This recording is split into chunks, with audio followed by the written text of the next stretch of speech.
On commence, hein? Bonjour à tous. C'est vraiment un honneur et un plaisir aussi d'avoir ici avec nous Alexandra Alarbegovic et David Walker.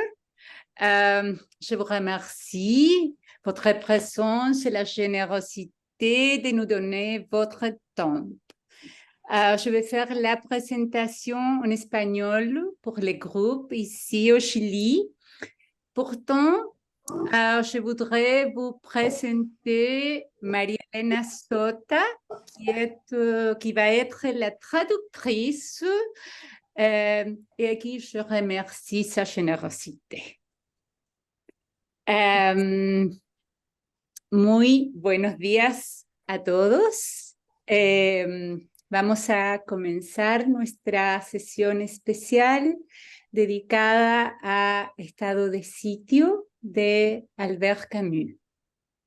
Bonjour à tous et à toutes. Nous allons commencer notre séance spéciale dédiée à Albert Camus sur son livre État de siège. Es un honor tenerlos acá en el taller en este día especial. C'est un honneur de vous avoir parmi nous dans ce jour spécial. En nuestro taller hemos leído varias obras de Albert Camus y especialmente de su teatro político, como Calígula y Los Justos. Nous avons lu dans cet atelier de littérature plusieurs ouvrages de Albert Camus, spécialement ses œuvres de théâtre, dont Les Justes et Caligula. Y hemos escogido reflexionar acerca de estado de sitio en una fecha que es especial para nuestro país, porque se conmemora. Nous avons choisi de lire ce livre État de siège chez nous, car il s'agit chez nous d'une date spéciale. Porque se conmemoran los 50 años del golpe de Estado que asoló a nuestro país. Car il s'agit donc de la commémoration des 50 ans du coup d'État qui a frappé notre pays. Albert Camus ha sido un faro en la reflexión acerca de la libertad. Albert Camus a été une lumière en ce qui concerne l'orientation vers la liberté. Excusez-moi, je n'entends pas très bien la traduction. La qualité du sonore laisse à désirer, si je peux m'exprimer ainsi. Pour vous, c'est pareil, Alexandre? Pour vous, c'est pareil, Alexandre? C'est très flou, c'est très, c'est pas distinct. J'entends mal. Écoutez, si j'essaye de parler plus doucement, est-ce que vous m'entendez? Non, Je pense que c'est un problème technique. Ce n'est pas à vous que je fais des reproches. C'est une question technique. Dice que hay un problema técnico, que no me escucha bien. Voy a los con audífonos. Attends.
María Elena, ven a mi computador, cambiemos.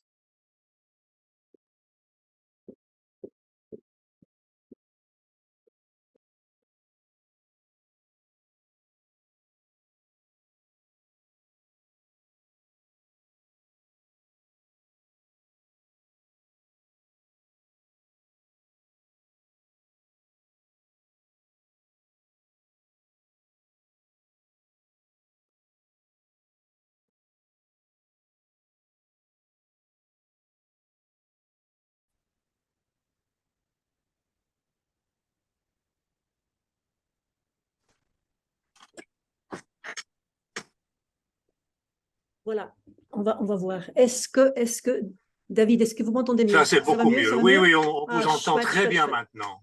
Excusez-moi de... Bravo.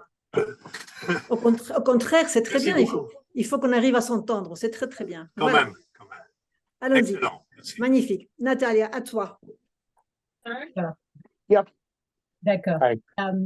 Presentar ahora, para comenzar el diálogo entonces, nos acompaña el profesor David Walker, profesor emérito de la Universidad de Sheffield en el Reino Unido.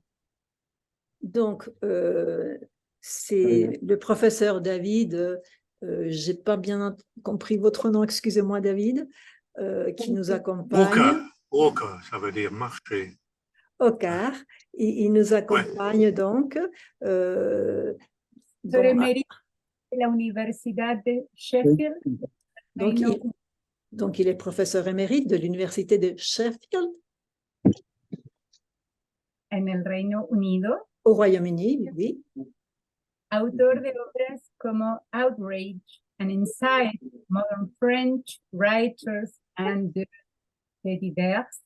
Si quieres, María Elena, puedes no traducir esto, cuéntales a ellos que los estoy presentando el grupo. Voilà, donc il dit, Natalia me dit que je n'ai pas à traduire exactement le nom de vos ouvrages, hein, mais elle est en train de vous présenter et de présenter ce que vous avez publié. Consumer Chronicles, Cultures and Conception in Modern French Literature ha publicado numerosos estudios sobre la obra de André Gide et de Camus. Donc, le professeur a publié plusieurs ouvrages sur l'œuvre de Gide, André Gide, et de Albert Camus. Además de haber sido el autor de la edición escolar de El exilio y el reino, il a été aussi l'éditeur scolaire de l'ouvrage L'exil et le royaume. Ha organizado coloquios, el coloquio de Kiel, cuyas actas han aparecido bajo el título Albert Camus,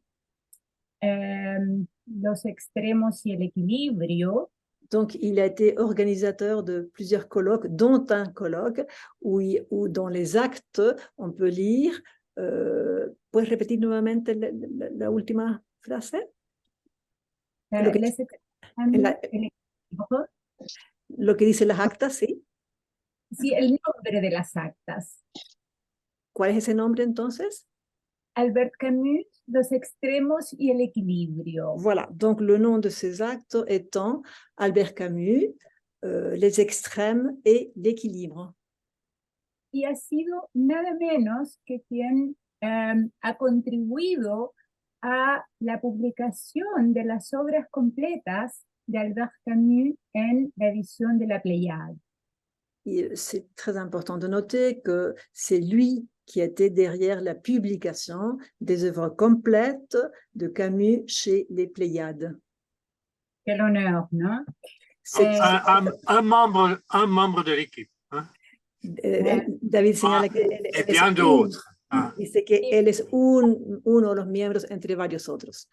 Oui, c'est un travail d'équipe. Un trabajo de equipo. Sí. Y algunos de sus últimos trabajos han estado dedicados al teatro de Camus. L'un de ses derniers travaux ont été dédiés au théâtre chez Camus, théâtre de Camus. pero además es novelista. Desgraciadamente no tenemos sus traducciones al español, solo menciono que es autor de 2 novelas, Migrating Boys. Attends. En outre, il est un romancier. Il a écrit donc des romans. Malheureusement, nous n'avons pas les traductions de ces nouvelles, de ces romans, pardon. Migrating Boys, 2014, y Uncertain Shore, 2017. Donc voilà vos 2 livres donc de 2014 et 2017. Muchísimas gracias, David, por estar con nosotros hoy. Un grand merci, David, pour être là aujourd'hui avec nous. Je vous en prie. Pour moi. Elle dice que es con mucho gusto. Agradezco también a mi querido amigo Alexandru Alajbegovic, diplomado en Derecho por la Universidad de Aix-en-Provence. Je remercie aussi mon ami Alexandre. Je n'arrive toujours pas encore à prononcer votre nom, Alexandre. Donc, il est diplômé à l'Université de Aix-en-Provence. Y en periodismo por la Universidad de Toulouse. Il est aussi diplômé en tant que journaliste par l'Université de Toulouse. Y que ha sido asistente de Catherine Camus en la gestión de la obra de su padre durante 11 años. Il a donc été l'assistant de Catherine Camus dans le travail d'édition de l'œuvre de son père, d'Albert Camus donc. Durante 11 años. Il a fait ce travail pendant 11 ans. Conoce muy bien todo el archivo Camus. C'est ainsi qu'il connaît très, très bien tout l'archive Albert Camus. Hoy día él trabaja con un panel de clientes públicos y privados. Il travaille actuellement avec un panel de clients publics et privés. En proyectos de gestión. Donc, il travaille dans des projets de gestion. Promoción y valorización. Promotion et mise en valeur. De obras literarias. D'œuvres littéraires. Patrimoniales y contemporáneas. D'œuvres littéraires qui sont patrimoniales, oui, et contemporaines. Nos conocimos en Lourmarin y Alex estuvo con nosotros en el taller hablando de El primer hombre. Nous nous sommes rencontrés avec Alexandre et dans un, je n'ai pas entendu où est-ce ce lieu où vous êtes. À Lourmarin, en Lourmarin. Donc à Lourmarin, et c'est là que Alexandre a parlé sur le dernier ouvrage, donc qui restait posthume de Camus, à savoir Le dernier homme. Cuando con Pedro Vicuña hicimos el proyecto de los 70 años de Camus en Chile. C'était au moment où Pedro Vicuña et moi-même, nous avons fait donc ce projet de 70 ans de Camus au Chili. Muchas gracias, querido Alexandre, por estar hoy día con nosotros. Avec plaisir. Et je veux vraiment remercier David qui, en plus de tout ce que vous avez évoqué, est un maître de l'improvisation. Parce qu'il nous a répondu positivement dans des délais absolument impossibles et je lui en suis très reconnaissant. Entonces, Alexandre agradece no problema. Agradece a Natalia y además le agradece a David porque dice que es un maestro de la improvisación, dado que dijo sí a este encuentro, siendo que fue avisado con muy poquito espacio. Así es que muchas gracias y David responde, no hay problema. Los invito a que podamos conversar sobre esta maravillosa obra de teatro. Alex, te dejo la palabra. Alors peut-être en préambule, je veux dire que je suis très rassuré par la présence de David. Como preámbulo, quiero decir que me siento bastante seguro, tranquilo con la presencia de David, Parce que c'est vrai qu'au cours de mon travail, de mes années de travail avec Catherine, j'ai emmagasiné beaucoup de connaissances en travaillant à ses côtés. porque es verdad que trabajando al lado, muy cerquita de Catherine Camus, yo registré mucha información. Pour autant, j'ai jamais construit un propos structuré sur l'œuvre. Donc, je pense qu'on va être très complémentaires avec David, qui lui a publié, rédigé des travaux qui m'ont été utiles et qui, je crois, le sont à beaucoup de personnes. Sin embargo, entonces, si bien estuve mucho tiempo muy cerca, ¿verdad?, de los archivos, yo no he redactado artículos, trabajos sobre la obra de Camus, de modo que pienso que el trabajo con David va a ser muy complementario. Alexandre, je vous prie de faire des phrases un peu plus courtes. Mais ça va. Allons-y. Oui, continuons. Et peut-être que j'ai envie de donner peut-être la parole à David sans faire le maître de cérémonie. Sin sentirme aquí la persona que dirige este encuentro, sin embargo, quisiera pasarle la palabra primero a David. Pour peut-être expliquer le contexte qui a amené à cette pièce, parce que c'est quelque chose qui, je crois, prend ses racines bien des années avant 1948. Para que David nos explique el contexto que da lugar a esta obra de Camus, una obra que tiene referencias, raíces muchos años antes de ser escrita. Oui, merci Alexandre, vous êtes bien trop gentil quand vous parlez de moi. Alors, merci quand même. Gracias, Alexandre. Usted es demasiado amable cuando usted habla sobre mí. Gracias de todos modos. Je n'ai pas l'intention de parler tout seul. No tengo ganas, no es mi intención hablar solo. J'espère que nous pourrons dialoguer par des questions, par des propositions, parce que ce qui m'intéresse, moi personnellement, c'est de savoir ce que vous trouvez dans la pièce. Entonces, yo no quiero hablar solo aquí, no quiero ser el que esté hablando solo. Lo que me interesa a mí es la conversación a raíz de las preguntas vuestras. ¿Qué es lo que ustedes han pensado habiendo leído esta obra? Il me semble que, en gros, on pourrait proposer, si on veut, 3 rubriques. Me parece que, grosso modo, podríamos proponer 3 rúbricas. C'est-à-dire la signification de la pièce dans le contexte historico-politique. Es decir, primero que nada, la significación de la obra en el contexto sociopolítico. Voilà. Et puis ensuite, si on veut, pour parler du sens de la pièce, y luego, si queremos hablar del sentido de la obra, il peut être utile de considérer les personnages et leurs actions. En ese caso sería útil tomar en cuenta los personajes.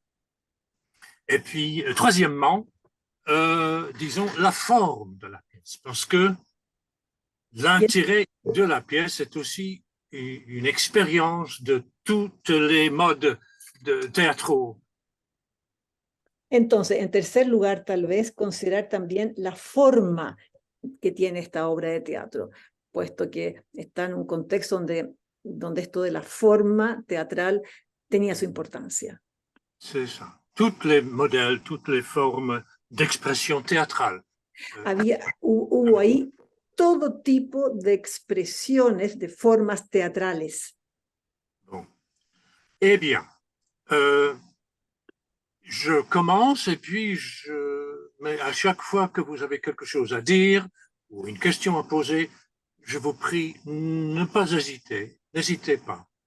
Bueno, Bon, voy a comenzar, pero por favor, les ruego, cada vez que ustedes tengan una pregunta, que hacer un comentario, por favor, no duden en plantearlo. voilà. Pedro, ça s'adresse aussi à tes collègues du bureau, hein, Pedro. S'ils ont des questions, ils peuvent les poser. Absolument. Absolument. También se dirige a tus colegas de tu oficina, Pedro. Si quieren ellos también preguntar, adelante. Bon. Alors, Alexandre a évoqué tout à l'heure donc le contexte historique, en quelque sorte. Il y a, si on veut, on pourrait dire qu'il y a deux sources. Entonces, Alexandro estaba evocando el contexto histórico y podemos decir que hay dos fuentes. D'une part, il y a, comment dirais-je, un travail fait par Jean-Louis Barrault, le Por grand una- metteur en scène. Por una parte está, si puedo decirlo así, el trabajo de Jean-Louis Barrault, que es el director de teatro, el gran director de teatro. D'autre part, bien sûr, il y a l'intérêt que Camus porte à La Peste.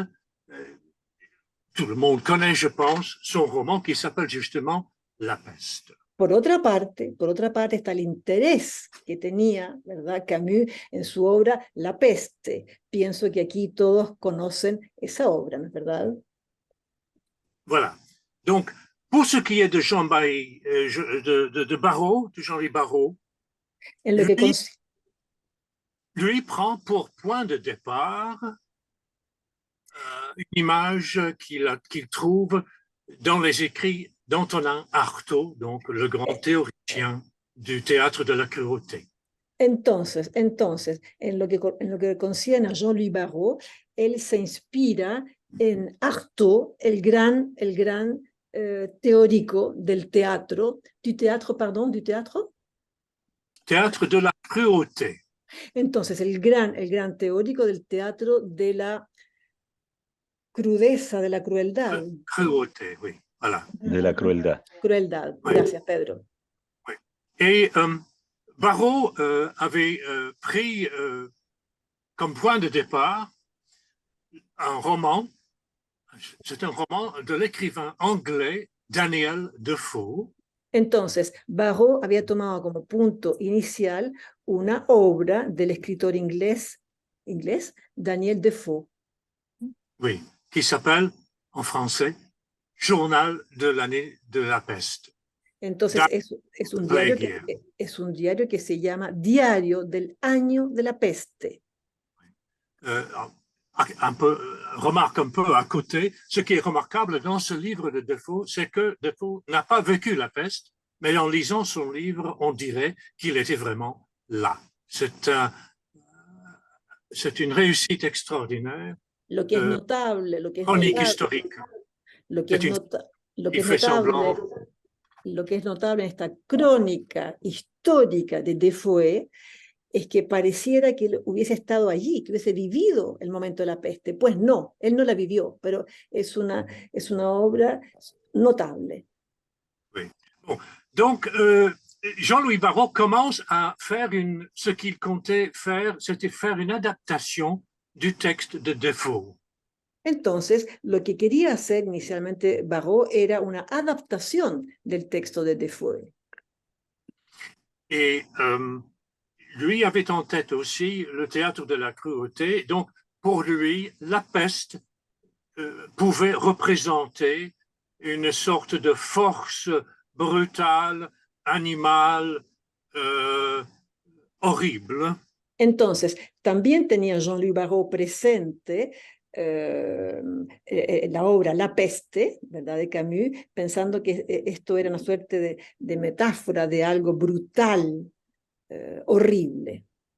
Voilà, donc la peste représentait pour lui tout ce qu'il y a de brutal, de cruel, de féroce dans la nature. Entonces, para él, para Barrault, la peste viene a representar lo más terrible, cruel, feroz que hay en la naturaleza. Oui, et donc, pour lui, l'objet de la pièce, c'était de présenter une sorte d'épreuve par où devaient passer les êtres humains pour arriver à une sorte de purgation, une sorte Six. Entonces, para él, para Barrault, siempre la obra tenía que ser una suerte de mostrar cómo los humanos superaban un obstáculo, ¿no? Una suerte de prueba que se les ponía, de modo de poder purificarse. Bon, alors, il a rempli quelques pages de son registre d'un grand carnet. Y llenó una cantidad de páginas, ¿verdad?, de su propio registro, de su cuaderno. Il a donc esquissé le scénario du premier acte surtout. Entonces, sobre todo respecto al primer acto, hizo una suerte de bosquejo de lo que pensaba que tenía que ser. Une ébauche, oui, il a fait une ébauche. Et puis, il s'est retourné vers Camus, sachant que Camus venait de publier un roman sur la peste, et il lui a demandé une collaboration. Il lui a proposé une collaboration. Entonces, con esto que él ya había hecho, se dirige a Camus, sabiendo que Camus no hacía tanto tiempo había publicado su libro sobre la peste, perdón, y le propone que colaboren en este proyecto. Dans un premier temps, Camus devait écrire les dialogues pour étoffer cette ébauche que Barrault avait esquissée. Entonces, en un primer momento se trataba de que Camus escribiese los diálogos que vinieran a darle consistencia a este esbozo, este bosquejo que ya había trazado Barrault. Et après un premier travail, Camus avait décidé qu'il valait mieux, comment dirais-je, abandonner Daniel Defoe et de repartir sur une autre base. Luego de un primer intento, de un primer trabajo, Camus pensó que no, que más valía la pena dejar aparte este libro de Defoe y partir sobre otras bases. Il faut dire aussi quand même qu'il reste dans le texte que nous avons devant nous beaucoup de citations, de motifs et d'éléments qui sont pris dans Defoe, qui sont toujours là. Donc on reconnaît des passages tirés du journal de l'année de la peste. Sin embargo, digamos, hay que decir, necesario decir, que nos encontramos en este libro, en esta obra de teatro, con muchas citas que vienen de este libro de Defoe, ¿verdad? El diario del año de la peste. Voilà. Et donc, mais plus il travaillait là-dessus, plus Camus tirait le texte vers une autre conception, plutôt, disons, politique, si on veut. Pero mientras más seguía trabajando Camus en este proyecto, más se iba yendo hacia otro lado, hacia un proyecto, si queremos, más político. Voilà, parce qu'il faut maintenant tenir compte du fait que en 1945, 6, 7, 47 en particulier, marque le début de ce qu'on devait appeler la guerre froide.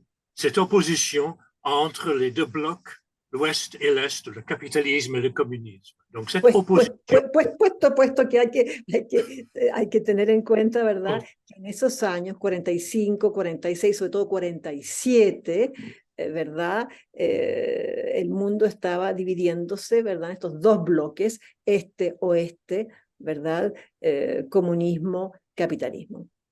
Voilà, on sait très bien que la Deuxième Guerre mondiale a été provoquée par l'opposition à Hitler et à une certaine forme de totalitarisme que représentait Hitler. Sabemos entonces que la Segunda Guerra Mundial fue provocada por la oposición a Hitler y a lo que él representaba.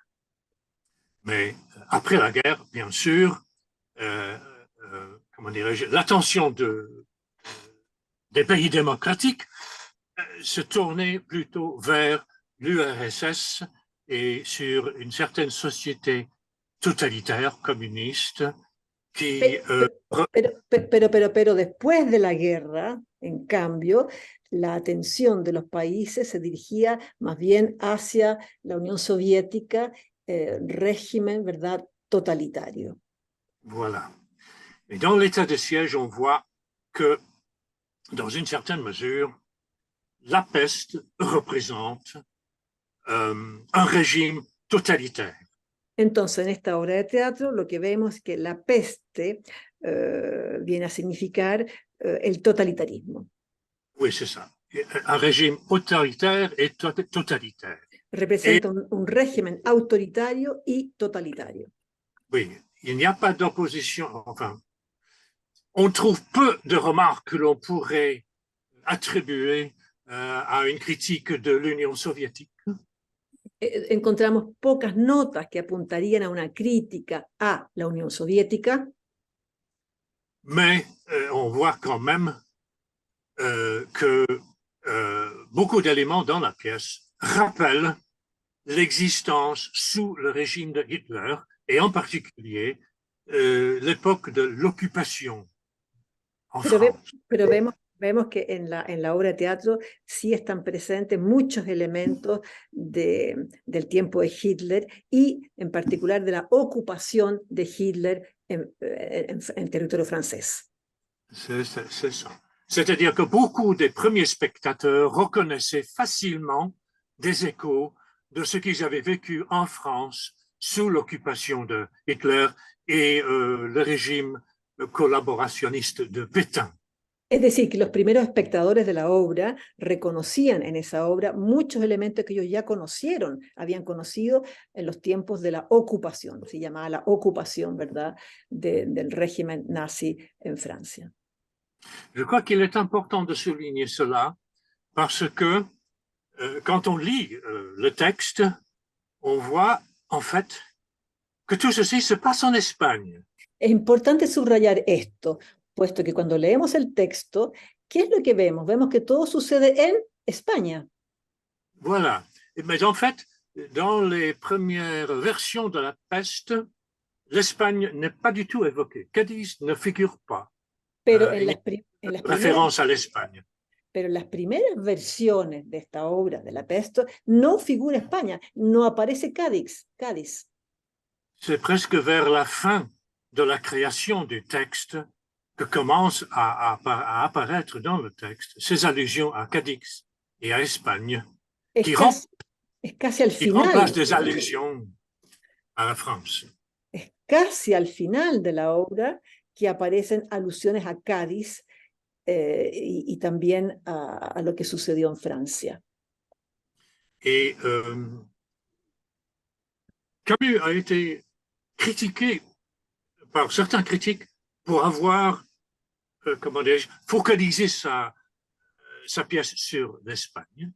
Camus fue criticado por algunos críticos por haber focalizado su obra en España. Bien sûr, parce que, bien sûr, pour certains, le grand ennemi, le grand danger venait de l'Est plutôt que de l'Espagne. Puesto que para ellos el gran enemigo venía más bien del este y no tanto de España. Mais il ne faut pas oublier, n'est-ce pas, que le grand allié de Hitler, Pero le général no hay que olvidar, ¿no es cierto?, que el gran aliado de Hitler era Franco. Le général Franco restait au pouvoir en Espagne, n'est-ce pas? Et son régime franquiste était toujours en place. General Franco, que permanecía en España, su régimen seguía allí establecido. Donc, dans un sens, ces allusions à l'Espagne sont là pour indiquer que le nazisme, que le fascisme vivaient toujours. Entonces, ese traer, ¿verdad?, España estaba ahí para indicar que el nazismo, que el fascismo seguía en pie. Cela dit, bien sûr, on voit, il y a eu des mises en scène qui ont enlevé toute allusion à l'Espagne. Hubo algunas puestas en escena, digamos, se mostró la obra a veces, de modo tal que no aparecía España. Parce que, bien sûr, ce qui est dépeint dans l'état de siège tel que Camus l'a créé, c'est une étude de régime totalitaire, autoritaire. Puesto que lo que Camus pone en la obra es un estudio acerca de los regímenes autoritarios, totalitarios. Oui, qui représente, donc qui vit toujours. On vient de parler tout à l'heure de Pinochet, par exemple. Algo que sigue vivo. Hace un ratito estábamos hablando de Pinochet. Voilà. Et d'autres, on pourrait... C'est à vous de proposer d'autres parallèles que vous pouvez voir entre l'état de siège et d'autres régimes où certains individus assument le pouvoir à des fins de tyrannie, de despotisme et de destruction de la démocratie. Entonces, Pinochet y otros, les tocaría a ustedes establecer paralelismos de otros que han establecido regímenes totalitarios, autoritarios, que quieren destruir la democracia. Alors là, je m'arrête pour l'instant puisque j'aimerais bien savoir ce que vous avez, quelles sont vos pensées à propos de l'état de siège et de cette sorte de tableau de régime autoritaire que l'on y trouve. Est-ce que ça vous parle toujours? Est-ce que vous trouvez que c'est pertinent de nos jours? Bueno, por ahora voy a detenerme, porque quisiera escucharlos a ustedes, quisiera saber lo que ustedes piensan. ¿Acaso les parece este texto que sigue siendo pertinente, que evoca algo que al día nuestro, al día de hoy, sigue sucediendo?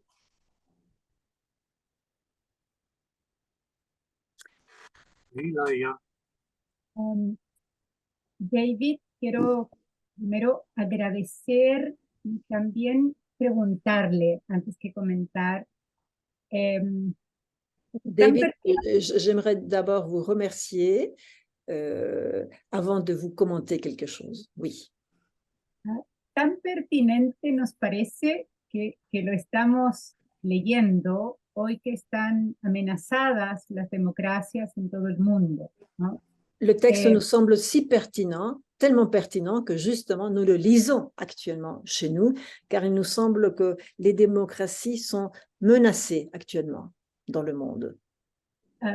Yo quería preguntarle antes sobre la metáfora de la peste, concretamente, porque también la metáfora de la peste es usada en el Edipo Rey de Sófocles. J'aimerais vous demander ce que vous pensez sur cette métaphore, la peste, car cette métaphore est aussi utilisée chez,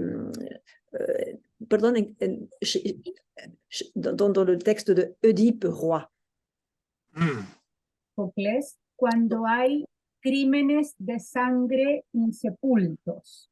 Donc, cette pièce, n'est-ce pas, de Sophocle, et quand est-ce que ça a lieu, la peste?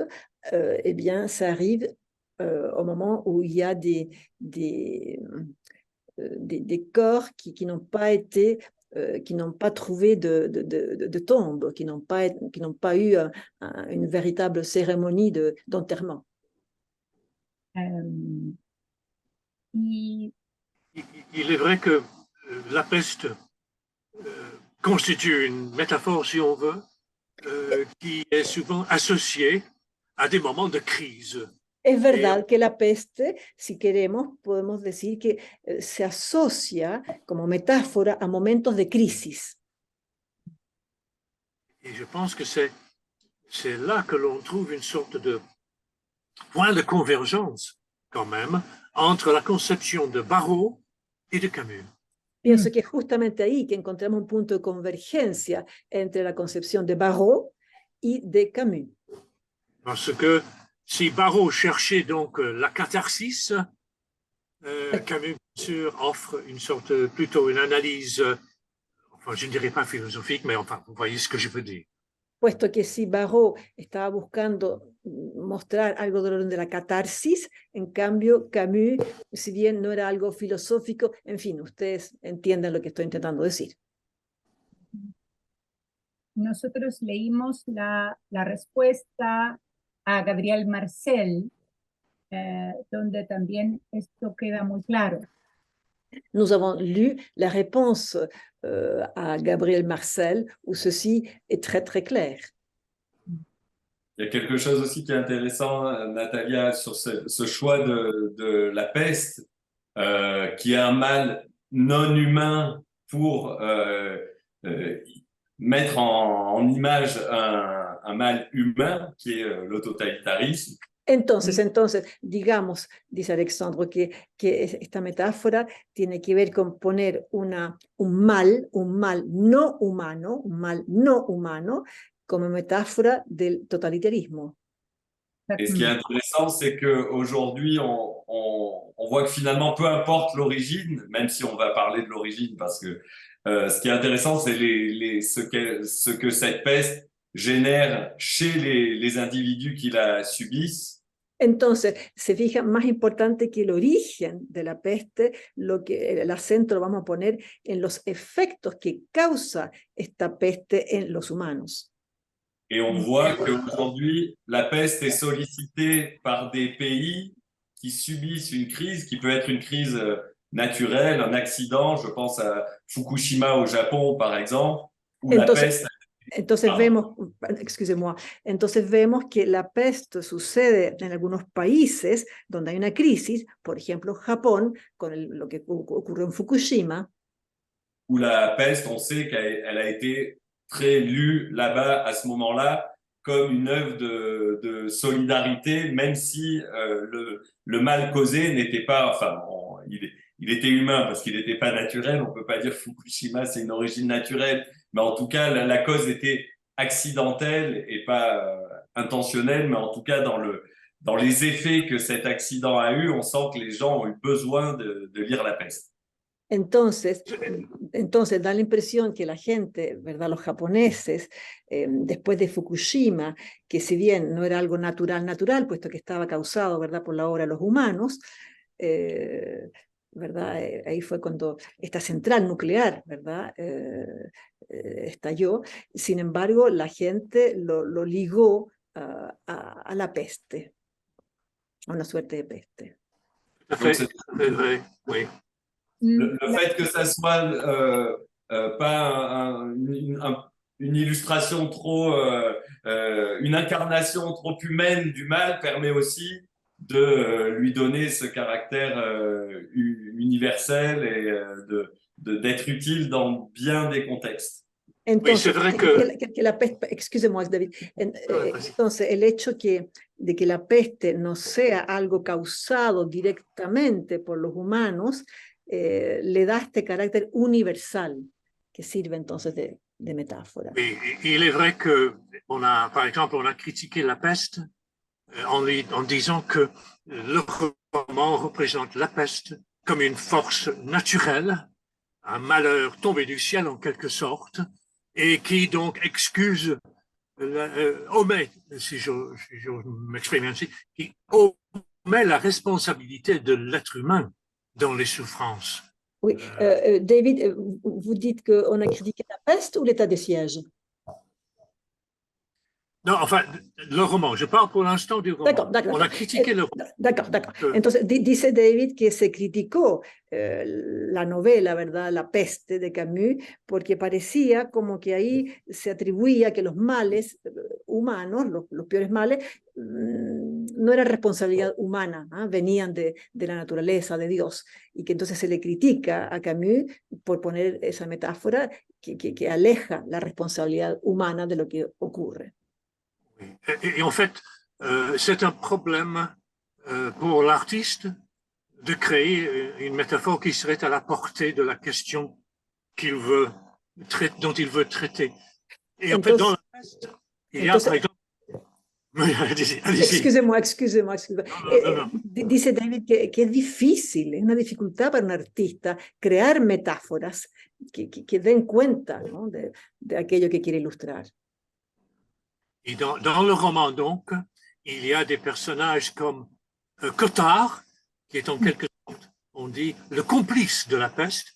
Et entonces en la novela hay personajes como Cottard, que es cómplice de la peste. Et d'autre part, il y a Tarot, donc, le saint sans Dieu, qui avoue que tout le monde porte en nous-mêmes le virus. Donc, nous avons une responsabilité pour la diffusion de la peste. En cambio, por otra parte, hay otro personaje, no entendí bien el nombre, no lo recuerdo, pero ese personaje, ¿verdad? Dice que todos nosotros portamos el virus, por lo tanto, todos nosotros tenemos responsabilidad en lo que acontece. Voilà. Dans l'état de siège, pourtant, on pourrait dire que l'accent, si on veut, est mis sur la présence humaine d'une certaine peste, une variété de peste. En cambio, creo que podemos decir que en el estado de sitio el acento se pone sobre la responsabilidad humana. ¿Ah? Et pourtant, cet individu donc a tous les aspects d'un tyran, d'un autocrate, d'un personnage en fait. Entonces, la peste, ¿verdad? Tiene todos los atributos de un personaje, de un tirano. Et ça, n'oublions pas qu'il a donc la secrétaire qui l'accompagne, qui vérifie clairement la mort. No olvidemos que él se acompaña, ¿verdad?, de la secretaria, ¿verdad?, que lo acompaña en permanencia y que representa la muerte. Donc, la peste, le totalitarisme, toutes les variations autour de cette métaphore renvoient, en fin de compte, à la mort, qui est la vraie peste, si on veut dire. C'est la peste qui est toujours là. Entonces, la peste, perdón, remite en últimas consecuencias a la muerte, que está siempre ahí, que es la verdadera, ¿qué vamos a decir? Responsable. Voilà.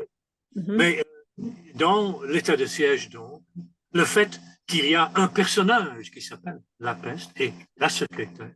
Entonces, en esta obra de teatro, El estado de sitio, el hecho que haya un personaje que se llama la peste permet donc de dépeindre l'engagement entre les êtres humains et cette horreur qui a parfois un visage humain. Permite entonces demostrar la relación de los seres humanos con este fenómeno, con la peste, ¿sí? Et à partir de cette intuition, il me semble qu'il peut être intéressant de considérer le rôle, les actions, les paroles des personnages. A partir de esta intuición me parece interesante tomar en consideración los roles y las palabras de los personajes que interactúan justamente con la peste y con la muerte. Et là, simplement avant de basculer dans ce deuxième temps, faire peut-être une petite parenthèse sur le contexte personnel de Camus à ce moment-là, puisqu'il est lui-même à un point de bascule dans son œuvre entre ce cycle de l'absurde qui vient de laisser derrière lui. Il est en train de passer au cycle de la révolte qu'il a inauguré avec... Alexandre, yo Pardon. Entonces, Alexandre nos dice que también dice que es un paréntesis, pero creo que dice que cree que vale la pena recordar el contexto personal de Camus, en qué se encontraba él. Dice que él estaba como en un punto de báscula, en que había dejado el teatro del absurdo, le théâtre de l'absurde, c'est ça? Le cycle, puisque c'est vraiment le premier cycle de son œuvre, avec un roman, une pièce de théâtre et un essai. Entonces había dejado ese título que por una parte era un ensayo y también una obra de teatro, sí, había dejado eso. Lo abandonó. Et donc, il rentre dans ce cycle de la révolte avec la peste. Entra, en cambio, a este sitio de la revuelta con la peste. Et si l'état de siège n'est pas la pièce de ce cycle, puisque ça sera les justes. Entonces, si bien el estado de sitio no es la obra de ese sitio, puesto que la obra que lo será los justos, il est évident qu'on sent dans la pièce un certain nombre de préoccupations qui sont celles de Camus à ce moment-là. Pero se siente, ¿verdad? Uno siente al leer Estado de Sitio que ahí están las preocupaciones de Camus. Et qu'on peut retrouver aussi dans les articles qu'il publie dans Combat après-guerre et qui s'interroge sur la technique du totalitarisme. Entonces, esas preocupaciones también las podemos encontrar en artículos que él escribió en esa época, en particular en la revista Combate, y que donde él se preocupa, intenta investigar sobre los mecanismos, j'oublie là, il essaye donc d'étudier les mécanismes de... Les techniques du totalitarisme. Voilà. Entonces está estudiando las técnicas, ¿verdad?, del totalitarismo. Et qu'on va retrouver aussi dans des grandes conférences qui prononcent aux États-Unis en 46, puis même en 1949 encore en Amérique du Sud. Entonces, en el año 46 y después más adelante, un poquito más tarde en América del Sur, él da conferencias, ¿no?, tanto en Estados Unidos como en América del Sur, sobre estos temas que lo están preocupando. Entonces, las técnicas del totalitarismo. Donc, quelque part, il y a une grande liberté pour lui parce qu'il n'est pas un peu enfermé dans un cycle avec une idée, une réflexion à construire. A ver, non, excusez-moi, je n'ai pas très bien saisi là, les grands thèmes pour lui. Il est assez libre, finalement, chose rare dans le théâtre de Camus. Finalement, il écrit une pièce qui ne s'inscrit pas dans un cycle, dans un de ces cycles. Entonces es una cosa extraña, poco habitual, pero escribe una obra de teatro que no se inscribe en un ciclo que estuviese teniendo lugar. Pour autant, Camus est toujours un homme de son temps, et si il cherche toujours à pas faire des textes historiques et il y arrive plutôt bien, il reste quand même préoccupé par son époque et ses textes le reflètent. Sin embargo, si bien él no es un hombre que esté haciendo obras teatrales históricas, era un hombre de su tiempo, le importaba mucho lo que estaba sucediendo y descubrimos eso en sus obras. Et je tiens à souligner ce qu'Alexandre a dit, il a absolument raison. Que dans un sens, l'état de siège ne trouve pas sa place dans l'évolution de la pensée de Camus. Entonces, también David quiere subrayar lo que está diciendo Alexandre. Entonces dice, en un cierto sentido, el estado de sitio como que no encontrase su lugar en la obra, ¿no?, en el movimiento de la obra de Camus.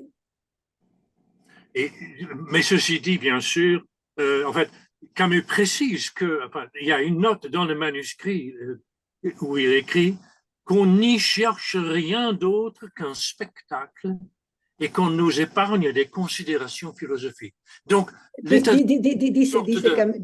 Camus, ¿verdad? Lo anota en el escrito de la obra, dice, a ver, lo que estamos buscando es un espectáculo. No busquen otra cosa, por favor. Voilà. Donc, l'état de siège représente, Marc, si on veut, un moment de, je ne dirais pas de repos, mais enfin quelque chose de pareil. Il part en vacances et il fait du théâtre. Entonces, el estado de sitio marca un momento, me atrevería a decir, de reposo, casi de vacaciones en la obra de Camus. Et peut-être pour finir, quelque chose qui peut paraître anecdotique, mais je pense qu'il ne l'est pas, c'est que Camus, au moment où il entre vraiment dans l'écriture de la pièce. Entonces, voy a decir algo que pudiera parecer anecdótico, pero no lo es. En el momento en que Camus entra en la escritura de la obra, il retrouve Maria Casares. Se encuentra con María Casares. Claro. Le 6 juin 1948. Entonces, el 6 de junio de 1948. Et on peut voir, si on lit la correspondance et qu'on suit un peu le calendrier d'écriture ou de réécriture de la pièce.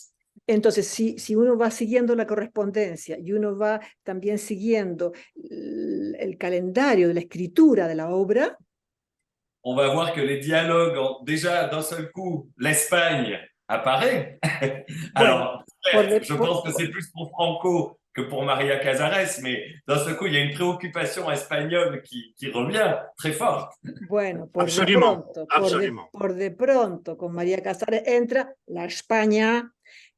Yo creo que era más por Franco, pero mal que mal, ella también contó. Et en même temps aussi le thème de l'amour. Quand on lit les dialogues des duos d'amour Entonces, dice David, y también el amor, dice David, cuando uno lee los diálogos en estado de sitio respecto del amor, Et on voit que ces dialogues ont beaucoup en commun avec les dialogues d'amour dans Les Justes. Donc, vemos que esos aussi, diálogos tienen mucho que ver con los diálogos en Los Justos. voilà.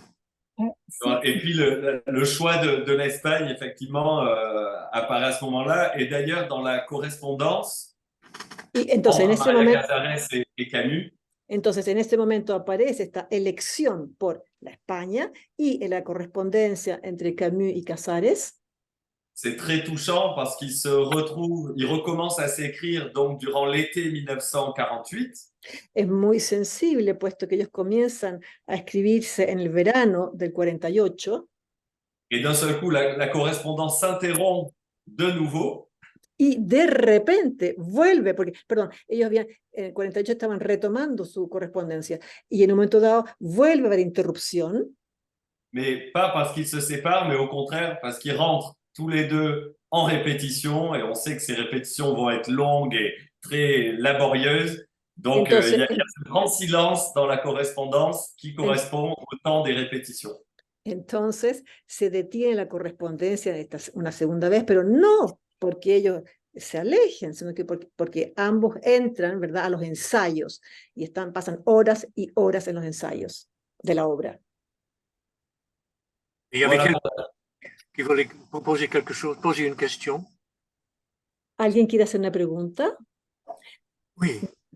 sí, yo quiero, más que hacer una pregunta, justamente pedirles que nos refiramos al rol de las mujeres en la obra, ¿no? Donc, plutôt qu'une question, moi j'aimerais que vous demandiez qu'on puisse parler sur le rôle des femmes dans cette pièce. Que pienso es muy relevante y muy adelantado quizás, ¿no? La fuerza que tienen las mujeres es casi, uno diría, hay aspectos feministas en la obra. Moi, je pense que c'est quelque chose d'important dans la pièce, et que il semble que c'est quelque chose, c'est comme si Camus s'anticipait parce que je crois qu'il y a une sorte de féminisme dans ce qui est dit dans la pièce par les femmes. Oui, absolument, absolument, c'est frappant. Il y a le cœur des femmes et en même temps des discussions entre Diego et Victoria, dont la teneur, c'est les hommes ont gâché le monde en poursuivant l'absolu, et ce sont les femmes qui sont restées pour, comment dirais-je, pour nettoyer un peu, pour s'occuper du concret.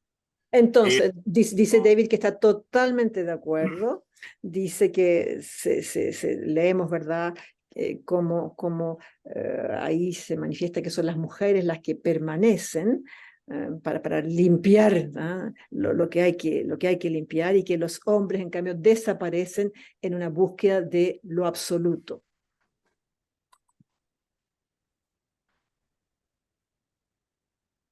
Pour revenir à Maria Casares, pour vous dire que pendant longtemps, elle signe les lettres Victoria. Pendant bien des années après, il y a beaucoup de lettres qu'elle signe Victoria. Donc, pour montrer que vraiment ce personnage, elle l'a nourri, et que je pense que au-delà bien sûr de la figure qu'elle incarne individuellement, cette figure du couple qu'elle forme avec Diego a une teneur vraiment particulière à cet égard.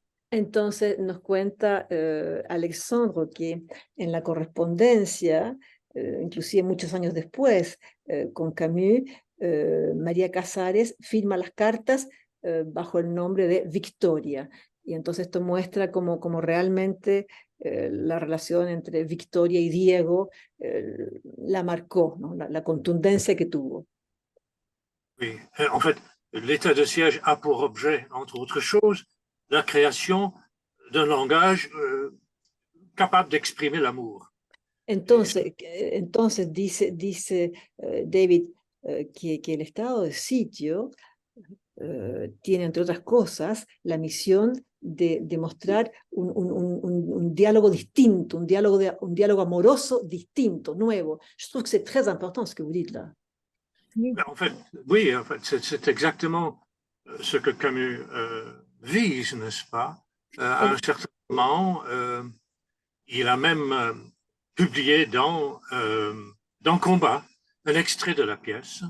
Le digo que me parece muy importante lo que está señalando, no es poco, ¿no? Como Camus intentando mostrar otro diálogo posible entre un hombre y una mujer, y dice que sí, David, y que entonces esto se puede ver en algunos artículos que escribió Camus en la revista Combat.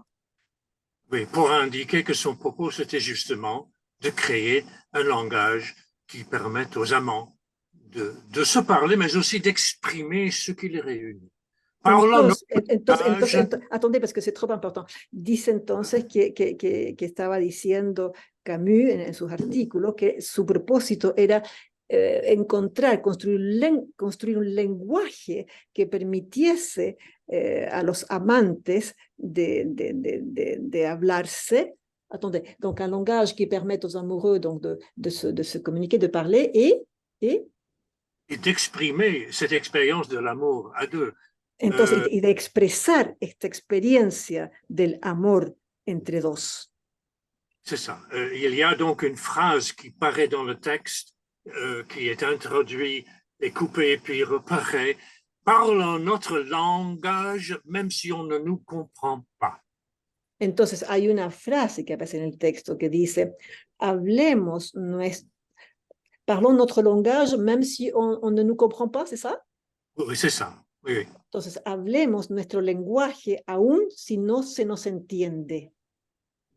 C'est une phrase capitale, parce que les critiques certains critiques ont reproché à la pièce d'être difficile à comprendre. Entonces, es una frase vital. Hay algunos críticos que reprocharon a la obra que era difícil de entenderla. Tenemos una pregunta.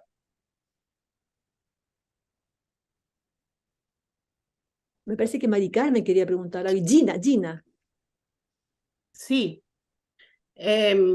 Solo una reflexión. No solamente refleja los totalitarismos políticos, Juste une réflexion. Ça n'exprime pas, la pièce n'exprime pas seulement les totalitarismes politiques, mais sino que esta obra está muy vigente 70 años después. Cette pièce reste donc très actuelle 70 ans après. Con la peste que tuvimos hace 4 años. Avec la peste que nous avons vécue il y a 4 ans. Que fue usada por múltiples instituciones y gobiernos. Qui a été utilisée par de nombreuses institutions et gouvernements. Entonces, creo que las obras de este tipo están vigentes siempre. Donc, je pense que les pièces de cette sorte sont toujours actuelles. Eso, nada más. Je suis tout à fait d'accord. Et ce qu'il y a de particulièrement pertinent dans la pièce, c'est le fait qu'il présente des personnages, des caractères, des mentalités, si on veut. Estoy totalmente de acuerdo con lo que usted dice, y creo que la obra presenta personajes qui se révèlent complices de la peste. Personajes que se demuestran siendo cómplices de la peste. Par exemple, évidemment, l'exemple le plus clair, c'est le personnage qui s'appelle Nada. En particular el personaje Nada, el nihilismo. Voilà. Et puis évidemment, les personnages du régime en place, le gouverneur, les alcades, tous ceux qui trouvent des raisons pour justifier de la souffrance. Y por supuesto el gobierno de turno, todas esas autoridades que encuentran razones para justificar el sufrimiento. Mais il me semble qu'il y a en même temps aussi la description d'une sorte de contagion qui touche même les gens de bonne volonté, si je peux m'exprimer ainsi. Pero me parece que también muestra una suerte de contagio, incluso en las personas de buena fe, si puedo expresarme así. Voilà. On n'a qu'à considérer, par exemple, le personnage de Diego. Baste con que tomemos en cuenta el personaje de Diego. Qui, bien sûr, représente cet espoir de trouver un véritable amour, mais qui... Por supuesto, representa la esperanza de encontrar un amor verdadero, pero... Mais qui se voit, comment dirais-je, incapable de vivre cet amour. Pero que se ve, ¿verdad?, incapaz de vivir este amor. D'une part, parce qu'il doit travailler pour battre la peste, pour combattre la peste. Por una parte, puesto que debe trabajar para combatir la peste. Et d'autre part, parce que la situation créée par la présence de la peste dans la ville. Y por otra parte, puesto que la situación creada por la presencia de la peste en la ciudad provoque chez Diego certains moments de, je dirais, de méchanceté, où il frise le mal lui-même. Il est tenté de plonger dans le désespoir et de faire... Eso provoca, ¿verdad?, en Diego algo que me atrevería a decir, donde él roza el mal, la maldad, él también. Quand il saisit l'enfant chez le juge Casado, par exemple, pour se protéger, etc. Et à partir de là, il perd cette... Allez-y. Entonces, por ejemplo, entre otras varias escenas, cuando él toma al niño para protegerse, ¿sí? Oui, et à partir de là, il perd cette capacité, il perd la confiance en lui-même. C'est-à-dire qu'il se sent touché par le mal lui-même. A partir de ese momento, él pierde la confianza en él mismo. Parce qu'il a cédé à ses impulsions plutôt égoïstes. Cede al mal, puesto que hizo concesiones, ¿verdad?, al mal, puesto que cede al egoísmo. Le da lugar al egoísmo. Il dit à un certain moment, il faut s'estimer pour pouvoir aimer. En un momento dado dice, hay que estimarse para poder amar. Et ça, c'est une conséquence de la peste, du régime totalitaire, que de rendre les gens susceptibles de céder à leur... je trouve pas le mot. Abraham Lincoln parlait de our better angels, mais quand on est exposé à la peste, on cède aux mauvais anges en nous. Voilà, entonces dice que, claro, que es algo muy importante, que ahí, ¿verdad?, lo que aparece es que cuando está presente la peste, tenemos el riesgo de ceder, ¿verdad?, de entrar en esa zona malvada, ¿no?, egoísta, que habita en todos nosotros. Tout à fait. Carmen está levantando la mano también. Quiero hacer una pregunta. Sí, hola, ¿qué tal? A David, Alexandra y a todos. Nos preguntábamos si la obra era pertinente y relevante. Y yo quería reflexionar un ratito sobre el tema del miedo. Entonces, donc, bonjour à tout le monde, spécialement David et Alexandre. Je voulais réfléchir, me demander à propos de cette question, est-ce que la pièce est toujours pertinente? Et donc, elle veut réfléchir sur la peur, il me semble. ¿Oui? Sí, en la obra la gente que perdía el miedo salía de la lista y ya no los podían eliminar. Voilà, donc dans cette pièce, les gens qui arrivaient à sortir de la peur, eh bien, ils sortaient de la liste. On ne pouvait plus les éliminer. Y nosotros hemos visto en los últimos 5 o 10 años cómo se han usado tecnologías, incluso de inteligencia artificial, con Cambridge Analytica, qué sé yo, para generar miedos específicamente dirigidos a cada persona. Nous avons vu lors des derniers 5 ans comment même l'intelligence artificielle travaille pour créer des peurs dirigées chez tout un chacun pour faire naître la peur. Y eso cómo está siendo utilizado por candidatos de extrema derecha para acceder al poder, como lo vimos en el caso de Trump, Bolsonaro y otras situaciones más cercanas que no sé si queremos mencionar. Ceci a été utilisé par quelques candidats d'extrême droite, tels Trump, tels Bolsonaro et d'autres personnes qui nous sont plus proches, mais je ne sais pas si nous voulons les nommer maintenant. Entonces, yo creo que incluso más que pertinente o relevante, el poner atención en esto es como premonitorio, ¿no?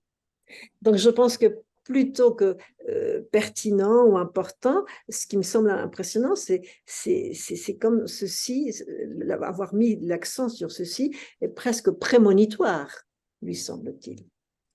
Je pense que... C'est vrai que... Alexandre. Non, mais c'est vrai que c'est même pas prémonitoire, c'est que Camus, il y a beaucoup de textes sur ces questions-là où il avait déjà senti poindre, je pense, sans lire dans le futur. Entonces, dice Alexandre que no es que sea premonitorio, sino que se puede ver en varios de los textos de Camus que él estaba sintiendo como empezaba a emerger algo. Et quand on voit ces textes, et d'ailleurs, il y a des répliques de l'état de siège. Il y en a une très belle de Diego. Il dit, vous avez pensé que tout pouvait se mettre en chiffres, en formules, mais vous avez oublié la rose, les collines du soir et le chien favori. Je crois il oppose comme ça l'abstraction à la beauté et la réalité. Cuando Diego, por ejemplo, en la obra dice, ustedes están poniendo todo en números y se les olvida, ¿verdad? La belleza del momento de la tarde, en fin, pone entonces esta oposición, estas dos. Donc je pense qu'il ne pensait pas à l'intelligence artificielle, je ne pense pas qu'il avait imaginé ça, mais ces textes sur l'abstraction et l'abstraction comme une technique du totalitarisme, justement. Entonces, aún si bien no pensaba, yo creo, en inteligencia artificial, sí estaba poniendo, ¿verdad?, el acento de cómo el totalitarismo, ¿verdad?, con las técnicas que él intentaba justamente investigar, son de este orden. Oui, l'abstraction est un thème capital et dans l'état de siège aussi, n'est-ce pas? Toute cette bureaucratie qui est mise en place dès l'arrivée de la peste, où les gens sont sommés, par exemple, de présenter des certificats d'existence. Entonces, dice David, este tema de la abstracción es muy importante en la obra de teatro, está ahí presente, y se ve como desde que llega la peste aparece toda esta cosa administrativa, donde, por ejemplo, se pide estas cosas insólitas como certificados de existencia. Je pense que Camus a toujours été très, très conscient des dangers de tout ce qui démoralise les êtres humains. Je veux dire, yo creo que Camus siempre era muy consciente, le importaba mucho sobre aquello que viene a desmoralizar a las personas. C'est-à-dire ce qui rend les êtres humains incapables de créer une morale. Lo que torna a las personas incapaces de créer, incapaz de créer. Una moral. Oui. Une morale. C'est-à-dire que Una moral. La morale, tout ce qui persuade les êtres humains qui ne sont pas à la hauteur de cette tâche. Entonces, muy sensible a esto que hacía, ¿verdad? Que impide a los seres humanos de crear una moral, y que la dernière phrase est qui empêche? Qui ne sont pas à la hauteur de cette tâche, d'accomplir cette tâche. Entonces, que los hombres, que los humanos sientan que no están a la altura de esta tarea, ¿no? de tener una moral. Oui, je donnerai comme exemple la chute, par exemple, où la culpabilité amène l'individu au désespoir. Entonces, il est coupable depuis sa naissance. Entonces, doy como ejemplo el tema de la culpabilidad, como la culpabilidad desde el nacimiento lleva a alguien a... Il y a des versions religieuses et des versions révolutionnaires de esto mismo hay versiones religiosas y versiones revolucionarias. Esto de la culpabilidad. Et puis pour revenir à l'état de siège, comme on l'a dit tout à l'heure, le grand danger, c'est la peur. La peur. Entonces, para oui. volver al estado de sitio, el gran elemento, ¿verdad?, es el susto, el temor. Oui, oui. La peur peut mener les gens à baisser les bras et à désespérer de leur sort, alors que dans cette grande confrontation entre Diego y la secrétaire, Entonces el temor, el susto puede llevar a las personas a bajar los brazos, ¿no? A dejarse, a abandonarse, siendo que vemos en este diálogo de Diego con la secretaria, on voit que la grande force de l'homme, c'est justement la révolte.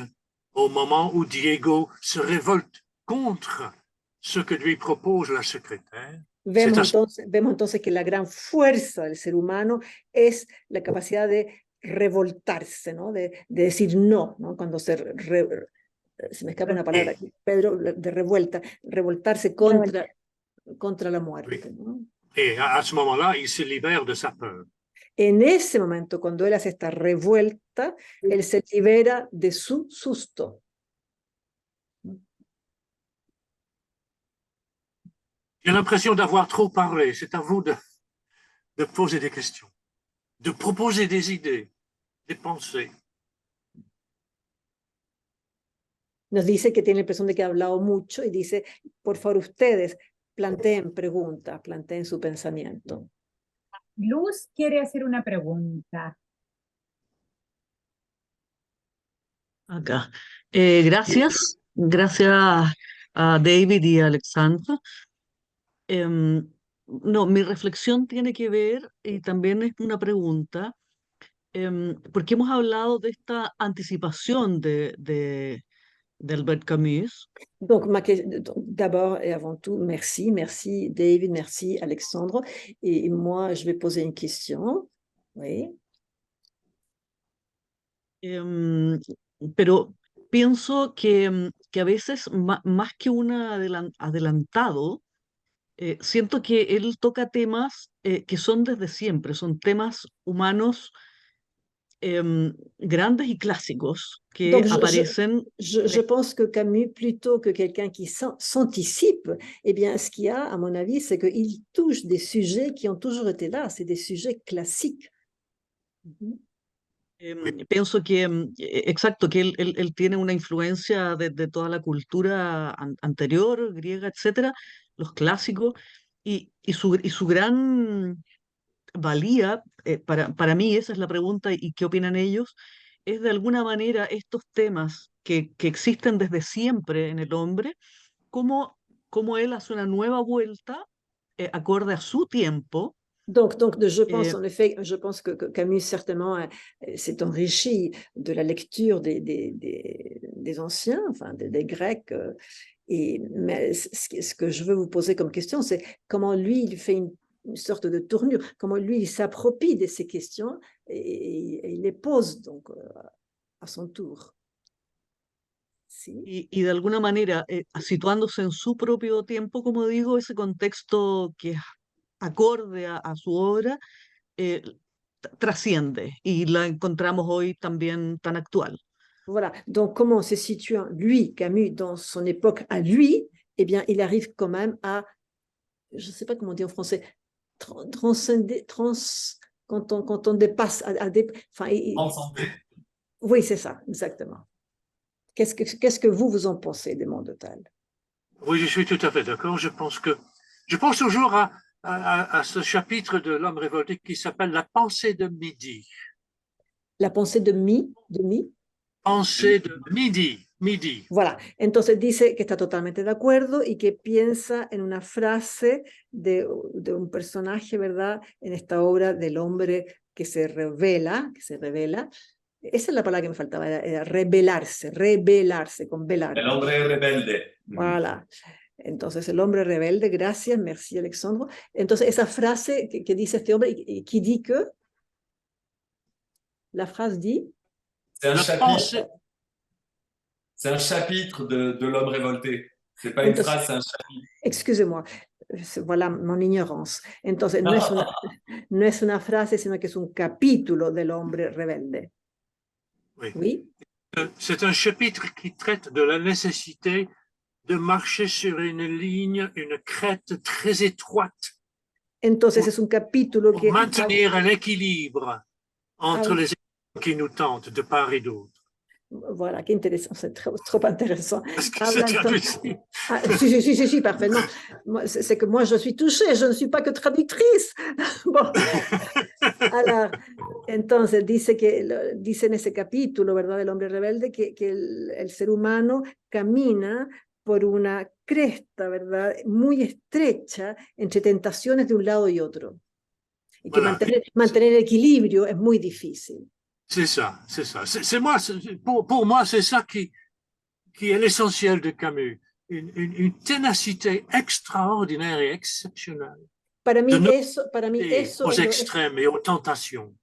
Para mí, dice David, eso es lo esencial de Camus. Esta necesidad de no dejarse tentar por los extremos de un lado o de otro. Et puis, c'est toujours dans le prolongement de ça, la notion de doute permanent chez Camus. C'est que Camus, il n'a jamais une vérité. Donc, c'est un fil qui est très fin et qui, en plus, bouge. Entonces, funambule. Entonces dice que ligado a eso, dice Alexandre, está el tema de la duda, que es algo que es permanente en Camus, es decir, no se trata de una verdad de una verdad definitiva, está siempre sobre un hilo, y más aún el hilo se mueve en permanencia. On le voit, Camus, d'ailleurs, il y a des moments dans l'histoire où il a reconnu qu'il a eu tort sur les questions d'épuration. C'est pas quelqu'un qui va rester dans ses certitudes. Et justement, les époques changent et lui va aussi faire évoluer sa vérité et reconnaître quand il estime que sa vérité, à un moment donné, n'était pas la bonne, selon lui. Entonces nos dice Alexandre, y David dice exactamente eso, así, dice que Camus es alguien que reconoció en más de una oportunidad que se había equivocado, que lo que él pensaba que en un momento dado era verdad, pues él piensa que no lo es, ¿no? Un hombre que pudo decir eso y que seguía elaborando, ¿no?, lo que estimaba que era verdad en un momento. Y en otro. Il y a un certain moment dans l'état de siège, je ne sais pas exactement qui le dit, je pense que c'est Victoria, qui dit, ou peut-être Diego, j'ai honte de voir ce que nous sommes devenus. Entonces hay un momento en el estado de sitio, ya no me recuerdo si es Victoria o si es Diego, que dice, tengo vergüenza, me avergüenza ver en qué me he transformado, qué he llegado a ser.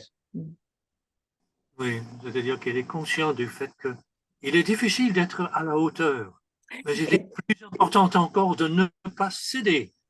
Entonces él está consciente de que es difícil estar a la altura, este tema de cuidarse de no ceder. Il avait cette phrase je crois que c'est dans ses carnets, il dit « Celui qui espère en la condition humaine est un fou ». Entonces, me parece que está en los cuadernos de él, esta frase siguiente que dice, aquel que cree, celui qui croit, pardon, celui qui... Celui qui espère en la condition humaine est un fou, je crois, David. Entonces dice, aquel que tiene esperanzas en la condición humana es un loco. Mais celui qui désespère des événements est un lâche. Pero aquel que se desespera con los acontecimientos es un cobarde. Et il y a une autre formule qui est intéressante. Il dit qu'il est pessimiste quant à la condition humaine. Entonces hay otra formulación que me parece interesante y es cuando él dice, soy un pesimista respecto de la condición humana, mais optimiste quant à l'homme, à l'être humain. pero soy optimista respecto al ser humano. C'est une façon de responsabiliser aussi positivement les individus. C'est-à-dire que Es un modo de que ça ne sert à rien, mais faites votre métier d'homme. Voilà. Es una manera de responsabilizar a los individuos. Puede que no sirva para nada, pero lleve adelante su responsabilidad de ser humano.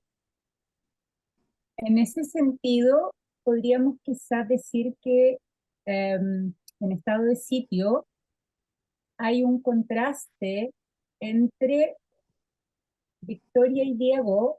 Dans ce sens, on pourrait peut-être dire qu'il y a une sorte d'opposition entre Diego et Victoria. Como un polo de pasión. Il y aurait donc un pôle de passionnel, de passion. Versus la burocracia como un polo de rigidez. ¿No? Et donc, cela s'oppose à la bureaucratie comme étant un pôle de rigidité. Oui, mais il y a aussi un élément vraiment tragique, mais dans le sens classique du terme, opposition entre... Pero hay un elemento trágico en el sentido clásico del término entre... l'exigence de l'amour. Por una parte, la exigencia del amor. Et la nécessité de lutter contre l'injustice, d'autre part. Y la necesidad de luchar contra la injusticia, por otra parte. Et on ne peut pas faire les deux à la fois. Y no se puede hacer las dos cosas a la vez. On ne peut pas réussir les deux à la fois. C'est ça le problème de Diego et de Rieu dans La Peste. Et de Camus dans sa vie, David. Oui, bien sûr. No se puede hacer las dos cosas a la vez. Es lo que le sucede a Diego en el estado de sitio, es lo que le sucede a Rieu en La Peste, y Alexandre agrega, es lo que le pasa a él, a Camus. Et pourtant, c'est scientifique tout de même. Et pourtant, il y arrive, mais c'est vrai qu'en tout cas, il sait le prix qu'il faut payer physiquement, publiquement, pour quand on essaie de mener, et c'est ce qu'il a essayé de faire finalement, et qu'il est plutôt bien arrivé, de mener ces combats de la passion et contre le mal en même temps. Entonces, yo digo que sin embargo, a pesar de todo eso, lo digo yo, María Elena, es mal que mal un desafío, es tremendo decir que no se puede hacer las dos cosas. Y dice Alexandre que Camus intentó llevar eso adelante en su propia vida, el combate por la pasión y el combate contra el mal. Él lo intentó, a él le importaba. Oui, rappelons l'aveu que fait Diego vers la fin de l'état de pièce, de l'état de siège. Il dit, je me suis desséché dans ce combat. Voilà. Recordemos lo que dice Diego al final del texto. Dice, yo me sequé, me puse seco, ¿no? En este combate en el que me encontraba yo contra el mal. Et il conclut, il est juste que je meure. Y por eso entonces concluye él, es justo que yo muera. Ça, c'est dur, n'est-ce pas? Es muy duro, ¿no es verdad? Et c'est d'autant plus dur, David, quand on sait la période qui va arriver pour Camus. Y es más au duro. début des années 50, où il va vivre une période où il va avoir des envies de suicide. Enfin, ça va être une période vraiment de dessèchement, d'isolement. Il va vraiment payer le prix de tout ça. Et on est en 48. Là, il est un peu visionnaire. Oui. Entonces, uy, estos chiquillos se van muy rápido. Ya, entonces dice Alexandre, es aún más duro si pensamos lo que le va a ocurrir, lo que le va a ocurrir en los años 50 a Camus, en que él estuvo muy requete mal, él se sentía que se estaba secando, tanto así que pensó en el suicidio. En ese sentido, pienso que podemos decir que es un poco visionario. Alexandre, dans quel sens visionnaire? Bah, cette phrase de Diego, elle annonce une période de son personnage, annonce une période de ce type pour son auteur. Voilà. Entonces le pregunto que en qué sentido sería visionario. Me dice, bueno, porque en la frase de Diego, que es en el 40 y tanto, anuncia un periodo en que el propio autor se va a secar. Je pense que on a été très sérieux jusqu'ici et il est quand même, il reste assez peu de temps, je pense, mais il faut quand même considérer ce qu'il y a de divertissant, d'amusant, de merveilleusement théâtral dans cette pièce. Merci beaucoup, David, por tout ça. Entonces, dice David, que hasta ahora hemos sido demasiado serios y que hay que tomar en cuenta la parte divertida que está también en la obra. Yo le digo muchas gracias. Allez-y, David. Enfin, il s'est exercé à toutes les formes théâtrales, comme il a dit lui-même, les monologues, les duos, le chœur, le cirque. Entonces hay que decir, como lo decíamos anteriormente, él realmente puso a trabajar ahí todas las formas teatrales, el diálogo, el monólogo, el coro. ¿Vous avez dit le cirque? Oui, le théâtre physique. Entonces, dijo circo en el sentido del teatro físico. Oui. Il y a des moments, par exemple, où le mot peste est prononcé pour la première fois. Il y a un moment de silence et puis une sorte de mime. C'est extraordinaire. Et il y a d'autres. Hay momentos de silencio, momentos de mimo. Yo no sé si ustedes saben, soy María Elena que habla, no sé si lo dijiste tú, Natalia, en algún momento, pero Jean-Louis Barrault es el gran mimo de Francia. ¿No? El gran mimo de Francia. Voilà. Et d'autre part, Nada, par exemple, qui est le personnage, si on veut, qui malin, etc., tout ce que l'on doit mépriser. Entonces, por otra parte, très divertissant. Oui. Dice entonces también que el personaje Nada será maligno, todo lo que queramos, pero también es muy divertido. Oui, il suffit de lire les passages, les discours de Nada pour voir Camus en vers satirique et tout. Basta con leer los discursos de Nada para ver lo satírico ahí de los versos de Camus. Quizá, David, Mónica quería hacer una pregunta y quizá después de eso, si pudiéramos, a propósito del humor y la ironía, referirnos al prefacio, ¿no? Y a la aparición del cometa. Donc, Natalia nous dit qu'il y aura encore une question de Monica Brussone, mais qu'elle aimerait qu'ensuite, après l'intervention de Monica, on puisse se référer à la comète hein, par rapport à ce que vous dites, David. Me gustaría pedirle a David que profundizara un poco en el asunto del miedo como lo esencial de estado de sitio. J'aimerais demander... Disculpe, Monica. J'aimerais demander à David de nous parler un peu plus de la peur, puisqu'il nous dit que ça lui semble central dans cette pièce. Porque considerando el motivo de esta reunión, en realidad los 50 años del golpe en Chile, del golpe brutal de Estado, yo pienso que el miedo que provocaron los militares con el bombardeo a la Moneda y las atrocidades desde el día 1, ¿no? Car je pense donc que ce qui est à l'origine de cette réunion, à savoir que nous sommes à un moment où nous commémorons les 50 ans du coup d'État, à savoir donc un régime qui a implanté la peur de façon si tenace. Oui. Y eso paralizó, ¿no? Estuvo paralizado como grupo humano, como país, hasta que empezó a pasar el miedo y empezaron las primeras protestas y la rebeldía. Pero voilà, el donc miedo que causaron...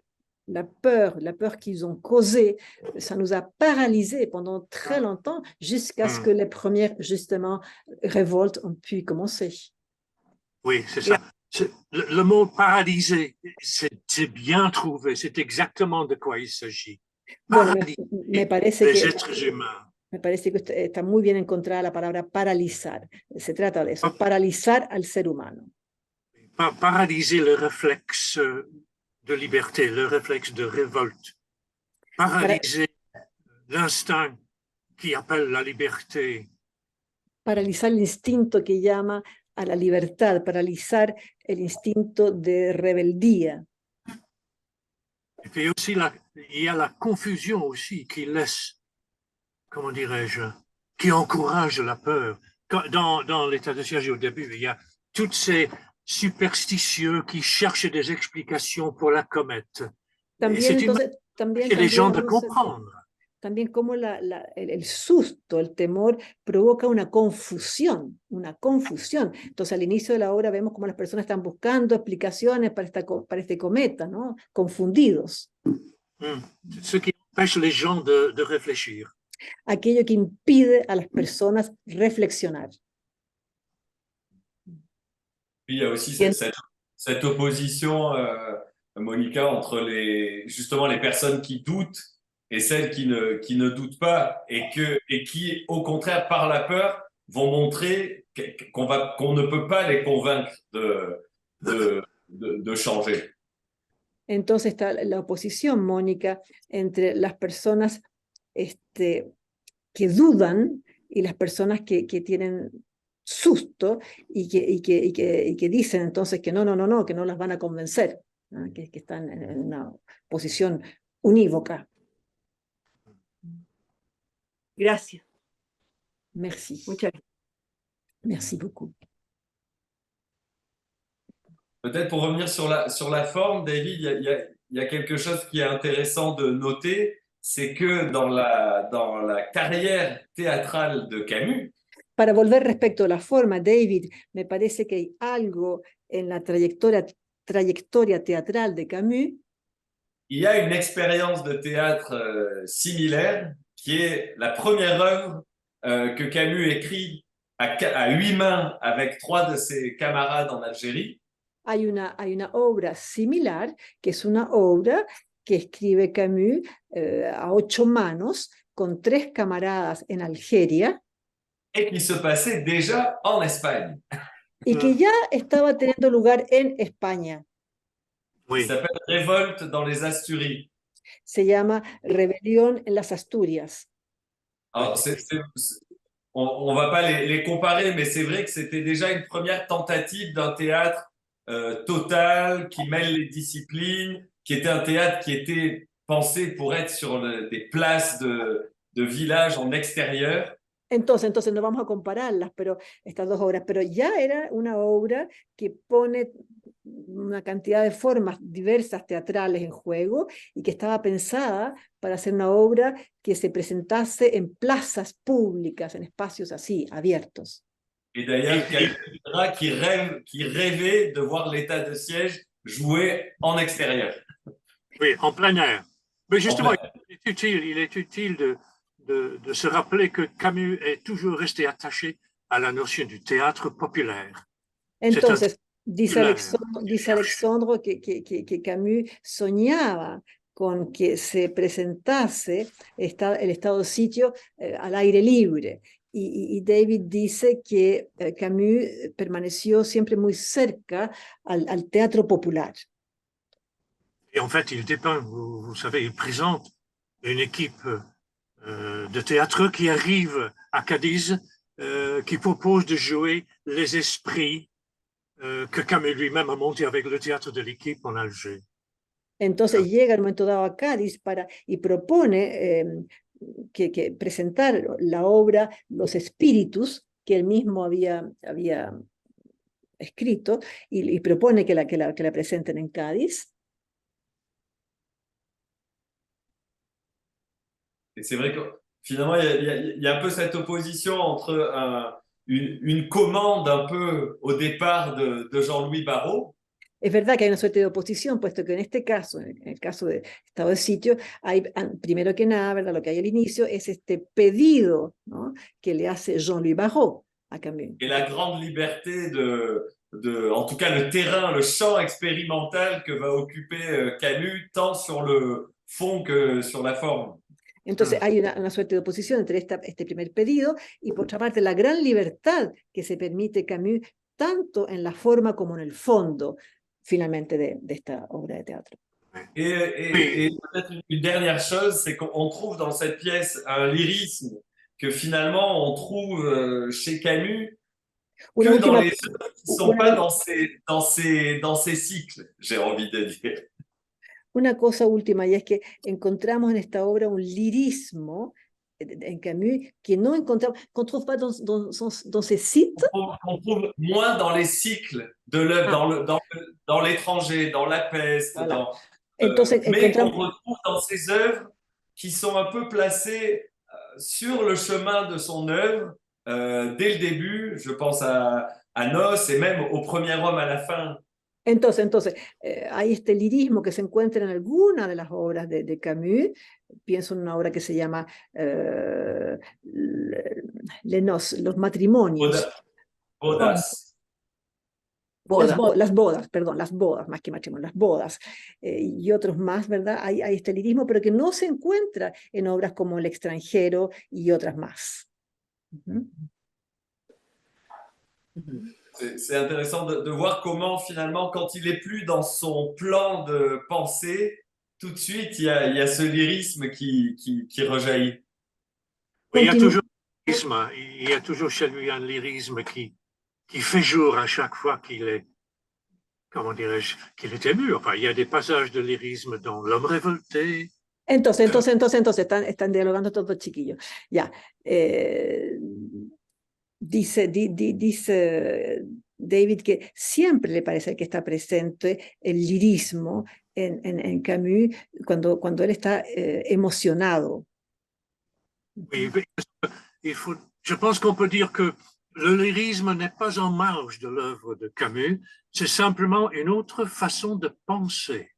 Diría que el lirismo no es que esté al margen de la obra de Camus, sino que es otro modo de pensar. Sí, me había olvidado traducir. Creo que antes había dicho Alexandre que en las obras en que él no está pensando tanto, como por ejemplo en El extranjero, aparecería este lirismo. Perdón, yo no sé mucho qué es lo que es el lirismo. Je ne sais pas très bien ce que c'est que le lyrisme. El lirismo en el lenguaje, ¿no? Lo poético de su Voilà. Donc, Natalia m'explique. C'est le lyrisme au sein du langage, le poétique, d'accord. C'est la musique de la phrase, tout ce qui emporte le lecteur. Voilà. La música en la frase. Sin abusar de su tiempo, yo quisiera hacer una última pregunta. Usted habló del humor. Yo tengo algunas dudas, porque al leer la obra nos puede parecer irónico, divertido algunas cosas, pero... Je ne voudrais pas abuser de votre temps, mais j'aimerais quand même faire poser une dernière question, à savoir sur ce côté ironique, non, pas ironique, ce côté d'humour, voilà. Parce que Natalia dit, elle se dit que même si par certains côtés, il y a des choses qui peuvent nous sembler être du côté de l'humour, oui. Pero relacionándolo con el miedo, cuando hemos vivido en una dictadura, lo que parece divertido en una dictadura a veces es el realismo. Donc, mettons cela en rapport avec la peur. Quand on a vécu au sein d'une dictature, eh bien, ce qui nous semble, à un moment donné, de l'ordre de l'humour, eh bien, lo que nos parece de l'ordre de l'humour, finalmente, Natalia? Réalisme. Eh bien, il s'agit du réalisme. Oui, il y a un réalisme dans la peinture des bureaucrates, par exemple. dans la parole des alcades, du gouverneur et tout ça. Et je peux vous rappeler que beaucoup de ces dialogues satiriques ont été écrits au verso de feuilles de papier qui portaient de l'autre côté des imprimés du gouvernement, de l'administration du gouvernement. Entonces, dice que sí, David, pero dice es curioso porque, por ejemplo, muchas de las cosas de humor de la obra, bueno, fueron escritas en un papel, por un lado, ¿verdad? Siendo que por el reverso del papel se encontraban escritos administrativos. Oui, parce qu'il y avait une pénurie de papier, donc il fallait utiliser des papiers qui avaient déjà été écrits de l'autre côté, avaient déjà été écrits de l'autre face. Et là, on trouve que Camus a exploité. Estamos en una época, ¿verdad?, en que había escasez de papel, pensemos que posguerra, ¿no? Entonces hay que escribir por el otro lado, ¿sí? Y esto lo va a explotar Camus. Y lo decía porque acabamos de leer también acá a Kafka en sus relatos, y es como un planteamiento similar, pero en el caso de Camus, con justamente otro lirismo. Voilà, je disais cela parce que dans cet atelier, nous venons de lire Kafka. Et donc, il y a quelque chose, voilà, qui est familier. Seulement ici, chez Camus, eh bien, ça se passe au niveau du lyrisme. En relación a lo totalitario. Par rapport au totalitaire. Intéressant. Je pense au pêcheur, par exemple, et à la femme qui cherche son mari et qui passe d'un bureau à l'autre dans une sorte de moulin qui ne cesse jamais de tourner, mais qui n'arrive jamais a lui révéler quelque chose. Dice que le parece interesante y que está pensando tanto en el pescador, en la obra, ¿verdad?, como en esta mujer que busca a su marido de una oficina en otra y va para allá y para acá y para allá y para acá y para allá, para acá, en algo que no termina nunca. Après, je pense, Natalia, que dans peut-être cette cohabitation d'humour et de réalisme.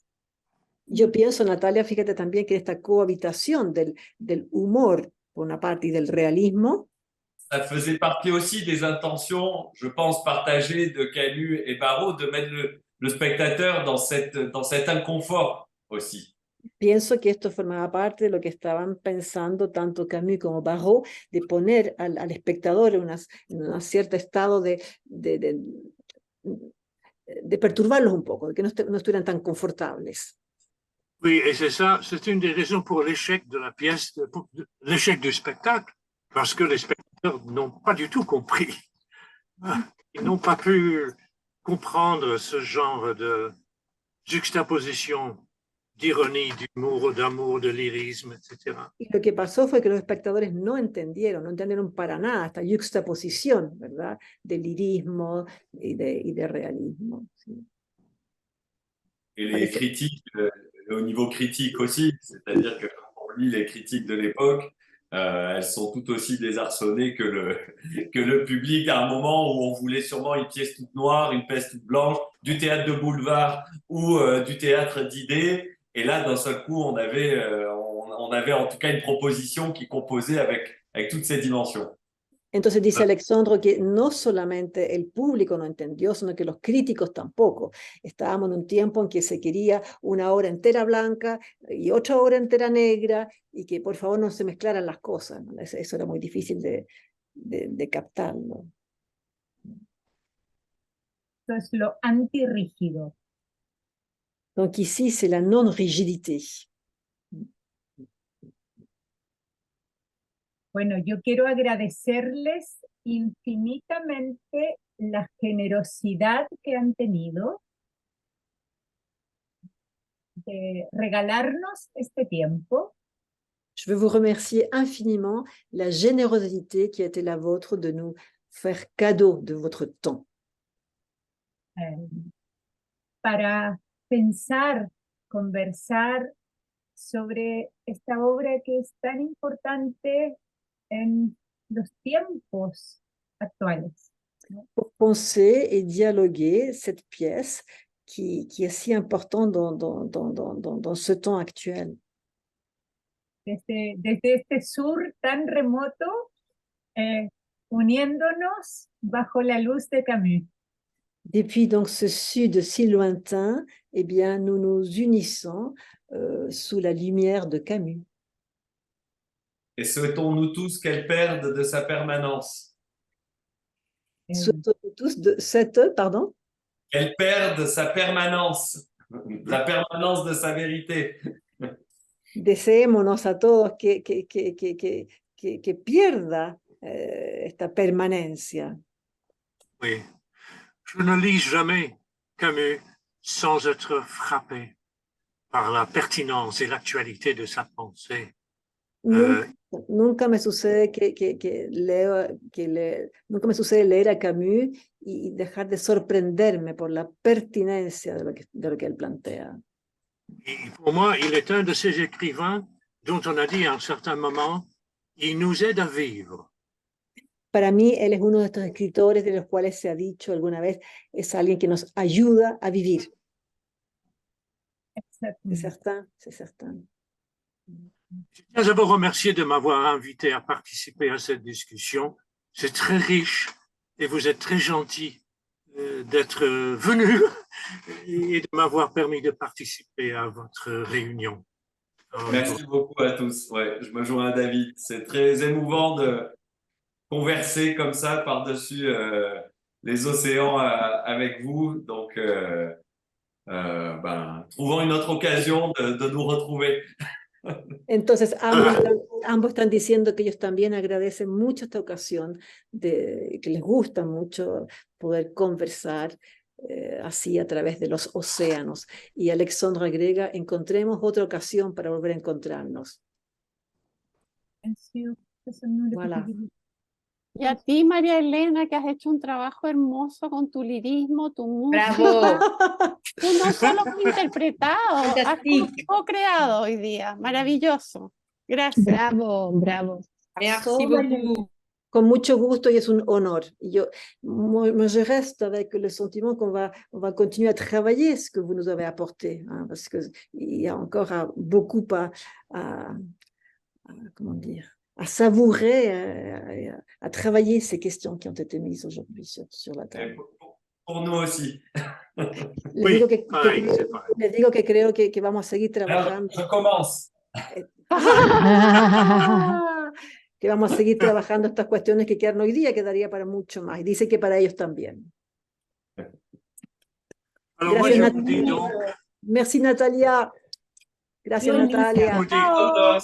Au revoir. Au revoir. Adiós. À la prochaine. Au revoir. Muy bien. À la prochaine. Chao, chao. Adiós. Au revoir.